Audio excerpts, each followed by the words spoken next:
हमारा हमेशा से यह जो है दस्तूर है कि मैं मनोरंजन नहीं करता।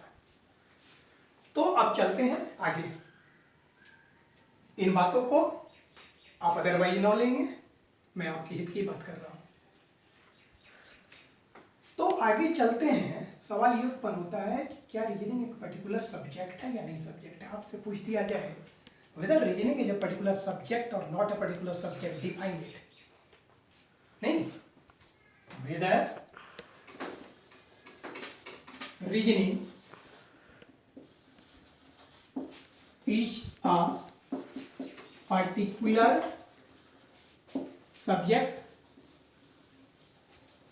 or not a particular subject.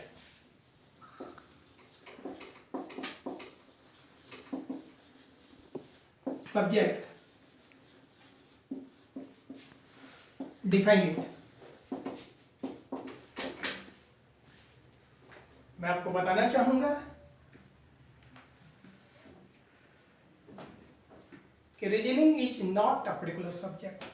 Reasoning एक पर्टिकुलर विषय का नाम नहीं है। It is not a particular subject. Reasoning is not a particular subject. It is combined form of all subjects. Reasoning is not a particular subject. Reasoning is not a particular subject.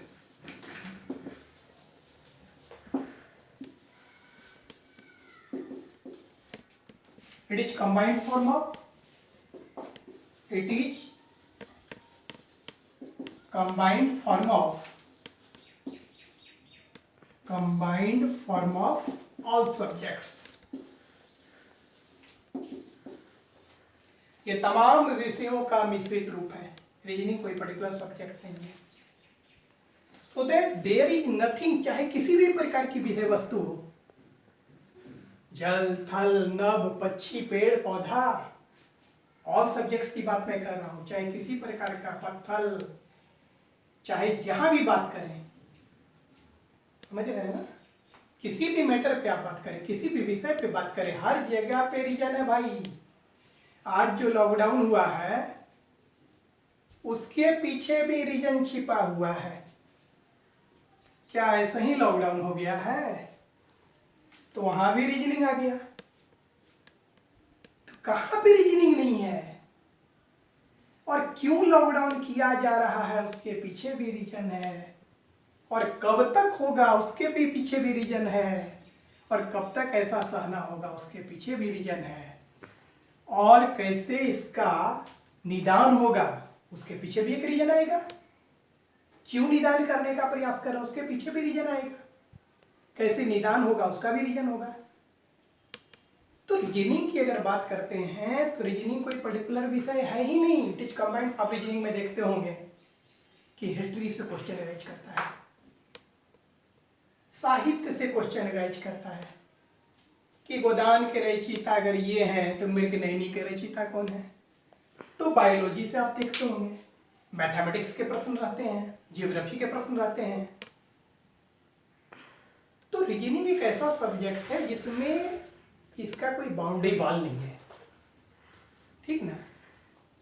इसलिए हम कह सकते हैं कि reasoning एक particular विषय नहीं है, बल्कि यह तमाम सब्जेक्ट्स का सम्मिलित रूप है, कंबाइंड स्वरूप है subjects. so that there is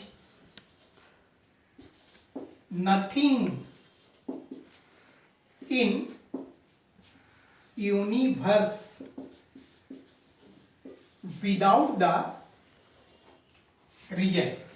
There is nothing in universe without the region. In this way, wherever region is present, in this way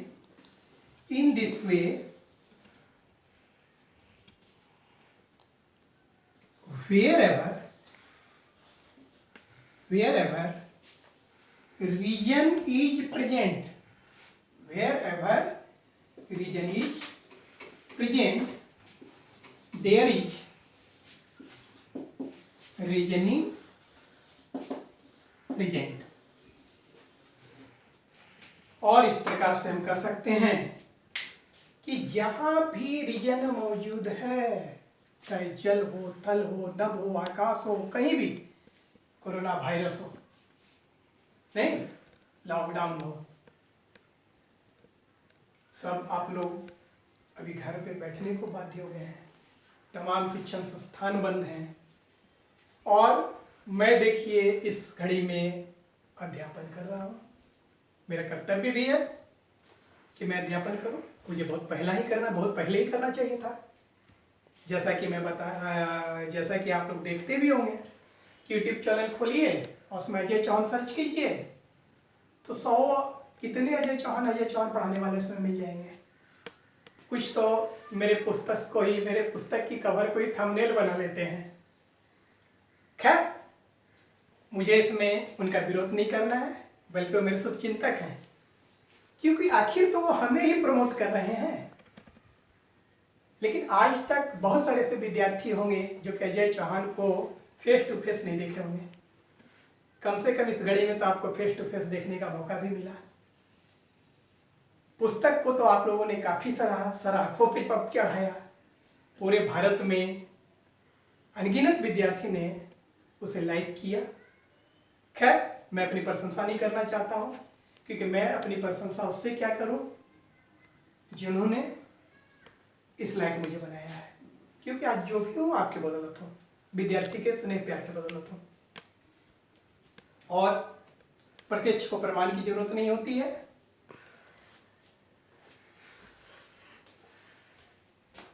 तो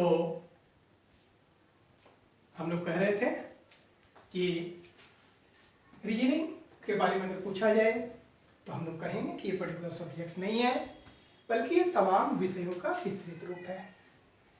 इसलिए कि कोई भी ऐसी चीज नहीं है जिसके पीछे रीजन ना हो, और जहां भी रीजन है वहां रीजनिंग मौजूद है। जहां भी रीजन है वहां पे रीजनिंग मौजूद है। तो इस प्रकार से आपने देखा कि हमने रीजनिंग को किस प्रकार से डिफाइन किया। आगे हम आपको बताना चाहेंगे, हमारा प्रयास है कि हम शॉर्ट फॉर्म में ही सब चीज़ डिटेल आपको दें, शॉर्ट फॉर्म में ही विवेचना करें। लेकिन जितनी बातें बतानी होती है तो तुरंत ही बताना पड़ेगा, क्योंकि हमने सिंपल सा आपको बोला है कि शॉर्टकट कुछ नहीं होता है। जो अपेक्षित है वो बतानी होगी।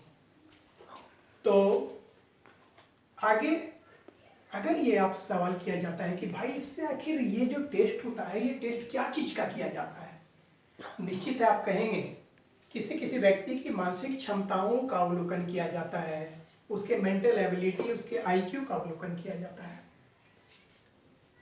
निश्चित आप ये कहेंगे कि मानसिक क्षमता इसके द्वारा हम लोग मेजर करते हैं। तो सवाल ये उत्पन्न होता है, अगर आपसे पूछा जाएगा कि किसी व्यक्ति के मानसिक क्षमताओं का अवलोकन कैसे किया जाता है, आईक्यू का कैसे अवलोकन किया जाता है, आईक्यू क्या होता है, व्हाट इज आईक्यू, एक सामान्य व्यक्ति की आईक्यू क्या होती है, एक जीनियस की आईक्यू क्या होती है, गॉड गिफ्टेड की आईक्यू क्या होती है, एक डेल पर्सन की आईक्यू क्या होती है, एक नॉर्मल व्यक्ति की आईक्यू क्या होती है, एक सुपर, एक वेरी सुपर, एक सुपेरियर की आईक्यू क्या होती है। तो हम आपको बताना चाहेंगे कि इसकी परिचर्चा हम अपने नेक्स्ट क्लास में आपसे करेंगे। फिलहाल जो है हम आज इतने पर ही इस परिचर्चा को विराम देना चाहते हैं। मुझे उम्मीद है कि आपको निश्चित तौर पे अच्छा लगा होगा, बहुतों को बुरा भी लगा होगा। तो मैं कहना चाहूँगा कि आपको अच्छा लगा या बुरा लगा, अगर बुरा भी लगा है तो उसके बारे में भी अगर कमेंट्स करना चाहेंगे तो कमेंट्स करेंगे, जिन्हें अच्छा लगा वो भी कमेंट्स करेंगे, और अपनी तमाम अपेक्षाओं से मुझे अवगत करने का प्रयास करेंगे, मुझे खुशी होगी। प्लस हम ये चाहेंगे कि भारतवर्ष के जो भी विद्यार्थी हमारे वीडियो को देख रहे हैं, देखेंगे, वो अपनी तमाम समस्याओं से, विषय वस्तु से रिलेटेड तमाम समस्याओं का ये मतलब नहीं है कि घर की समस्या हमसे करने लगे। रीजनिंग के विषय वस्तु से संबंधित जो समस्या होगी समय समय पे आप उससे हमें अवगत कराएं। हमारा प्रयास रहेगा कि हम आपकी तमाम समस्याओं का निदान करेंगे। ठीक, आगे इतना ही कहना चाहूँगा कि आपको अगर अच्छा लगा तो हमारे इस चैनल को ज़्यादा से ज़्यादा लाइक करें और बेल आइकन को जरूर सब्सक्राइब करें, ताकि मैं जो भी वीडियो डालूं वह तत्काल उसका नोटिफिकेशन आपको प्राप्त हो सके। इन्हीं शब्दों के साथ मैं अपना ये फर्स्ट डे लेक्चर विराम लगाना चाहता हूं। Thank you, have a nice day.